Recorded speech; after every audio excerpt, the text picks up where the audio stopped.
आत्मनिर्भर भारत ये सिर्फ शब्द नहीं, गहरी और बुनियादी सोच है। ऐसे भारत का सपना जहां कृषि और उद्योग मिलकर फले फूले, विज्ञान की प्रगति से अर्थव्यवस्था को गति मिले।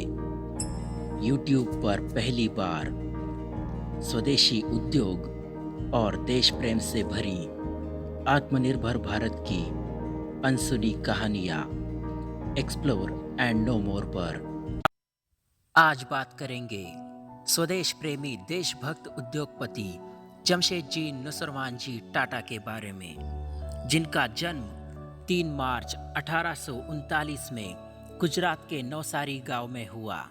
नुसरवानजी पारसी समुदाय के सबसे पहले उद्योगपति थे जो मुंबई में अपना इंपोर्ट और एक्सपोर्ट का बिजनेस किया करते थे। अपने बेहतरीन गणितीय कौशल के दम पर जमशेदजी टाटा ने 14वें साल ही पिता के बिजनेस को ज्वाइन किया। नई बातें जानना, किताबें पढ़ना, दूरदृष्टि से विचार करना, यह बातें जमशेदजी को आगे चलकर इतिहास बनाने में मदद करने वाली थी। 1858 में मुंबई के एल्फिंस्टन कॉलेज से ग्रेजुएट होकर उन्होंने हीराबाई दावो नाम की लड़की से शादी की। समय आ चुका था कि वो अपना खुद का बिजनेस शुरू करे, लेकिन 1857 के युद्ध के बाद सेंट्रलाइज्ड इंडिया पॉलिसी के तहत अंग्रेजों ने भारतीयों पर गुलामी का शिकंजा कसना आरंभ कर दिया था। अपने पिता का बिजनेस पूरी दुनिया में फैलाने के इरादे से उन्होंने इंग्लैंड, चाइना, जापान, हांगकांग जैसे देशों का दौरा किया और वहां से नई नई टेक्नोलॉजी के बारे में जानकारी हासिल की। 29 साल की आयु तक वो अपने पिता के बिजनेस में उनका साथ देते रहे। उसके बाद उन्होंने अपनी एक ट्रेडिंग कंपनी शुरू कर दी, महज 25,000 रुपए में। 1868 में उन्होंने एक कंगाल ऑयल मिल को खरीदकर उसे कॉटन मिल में तब्दील कर दिया, जिसका नाम था अलेक्जेंड्रा। 2 साल बाद उस मिल को अच्छे दाम में बेचकर 1874 में नागपुर में नई कॉटन मिल का निर्माण किया। सब लोग यही सोचने लगे कि वो मुंबई छोड़कर नागपुर में क्यों मिल बसाना चाहते हैं। एक अच्छा बिजनेसमैन ज्योग्राफी का महत्व जानता है। सरल यातायात, सस्ती जमीन, रॉ मटेरियल की इजी अवेलेबिलिटी, इसके कारण नागपुर में उन्हें बहुत सफलता मिली। समय के साथ साथ उन्होंने देश के अन्य शहरों में भी कॉटन की मिल्स बनाई, जिनमें मॉडर्न टेक्नोलॉजी का इस्तेमाल करके अच्छा कॉटन का मैन्युफैक्चरिंग उन्होंने करना शुरू कर दिया। Hydro electric power plant, iron and steel company, unique and luxurious hotel, world class learning institution, यह उनकी जिंदगी के 4 इम्पोर्टेंट गोल्स थे। उनका ये कहना था कि अगर आपको ज़िंदगी में कहीं भी जाना हो तो गोल सेटिंग इम्पोर्टेंट है। आपकी लाइफ में क्या गोल है, ज़रा कमेंट सेक्शन में बताइए। 1886 में उन्होंने मुंबई में कई क्लब्स का निर्माण किया ताकि सब लोग मिलकर खेल कूद सके। उनका ये कहना था कि हर शहर में अपने अपने ग्राउंड्स, पार्क्स, गार्डन्स, ऐसी चीज़ें आरक्षित जगह में बनाई जाए, क्योंकि ये सोशल हेल्थ को प्रमोट करती है। इतना ही नहीं, देश के कई शहरों में उन्होंने अपने कामगारों के लिए अच्छे मकान बनाए। हॉस्पिटल, स्कूल्स जैसी सुविधाएं उन्हें मुहैया करा दी गई। 1893 में उनकी मुलाकात स्वामी विवेकानंद जी से हुई, जिसमें स्वामी विवेकानंद ने उनसे ये कहा कि भारत देश को अगर आगे ले जाना है तो अच्छी शिक्षा, वर्ल्ड क्लास एजुकेशन बहुत ही ज़रूरी है।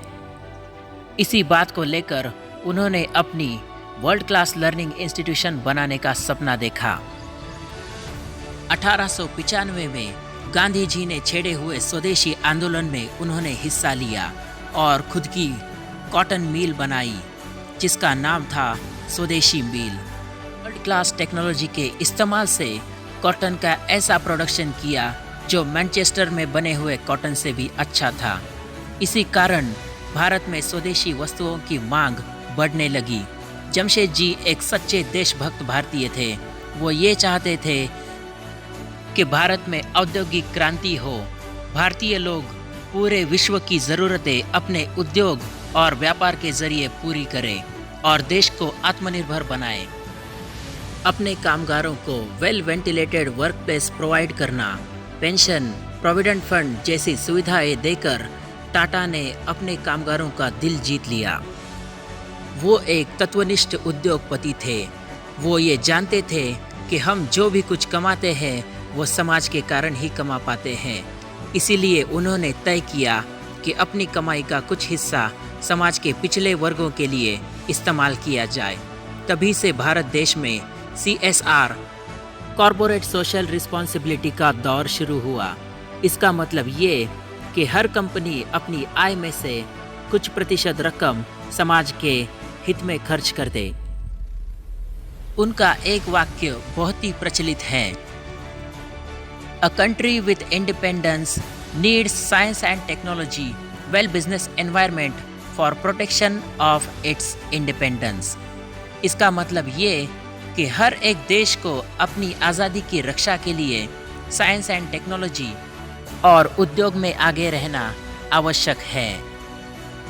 एक बार मुंबई के वॉटसन होटल में जब जमशेदजी टाटा गए तो उन्हें वहां प्रवेश निषिद्ध कर दिया, क्योंकि होटल के बाहर एक लाइन लिखी हुई थी, कुत्ते और भारतीयों को प्रवेश मना है। वॉटसन जैसा होटल पूरी मुंबई क्या भारत में भी कहीं नहीं था। इस भेदभाव को मिटाने के लिए जमशेदजी ने अपने जीवन का सबसे बड़ा सपना देखा, भारतीयों का खुद का यूनिक एंड लग्जरियस होटल बनाना।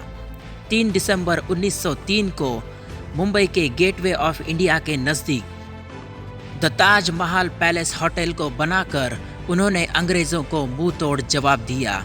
ये होटल भारतीयों के स्वाभिमान का प्रतीक है। अगर उस टाइम जमशेदजी ने अंग्रेज़ों को कुछ भला बुरा कहा होता तो वो ताज होटल नहीं बना पाते, लेकिन ये बात उनको पता थी कि अपने गुस्से को दृढ़ संकल्प में परिवर्तित करने के बाद हम कोई भी लक्ष्य आसानी से हासिल कर सकते हैं। इस बात के बारे में आपके क्या विचार है, ये कमेंट सेक्शन में मेंशन कीजिए। उनका ये भी कहना था कि भारत में लंबी चौड़ी सड़कें हो जिनके दोनों तरफ हरियाली ही हरियाली हो। आपने ऐसी सड़कें किस शहर में देखी है जिनके दोनों तरफ हरियाली ही हरियाली है? ये आप कमेंट सेक्शन में ज़रूर मेंशन कीजिए। 19 मई 1904 ये वो दिन था जब जमशेदजी टाटा ने अपनी ज़िंदगी की आखिरी सांस जर्मनी में ली। दोस्तों, अपने पीछे 11 मिलियन US की प्रॉपर्टी छोड़ के आत्मनिर्भर भारत के बीज बोकर जमशेदजी टाटा इस दुनिया से हमेशा के लिए चले गए।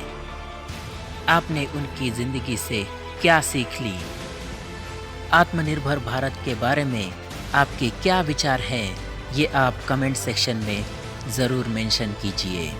दोस्तों, जमशेदजी ने मुंबई में जो क्लब्स बनाए थे उनके नाम क्या हैं, ये आपका होमवर्क है, ये आपको पता करना है। अब मिलते हैं अगले वीडियो में। उस वीडियो में जानेंगे कि जमशेदजी के 3 सपने आखिर किसने पूरे किए और कैसे पूरे किए। टाटा ग्रुप ने भारत को आत्मनिर्भर बनने में कैसे सहायता की। इस बात को जानने के लिए चैनल के साथ बने रहे और देखते रहिए आत्मनिर्भर भारत की अनसुनी कहानियाँ।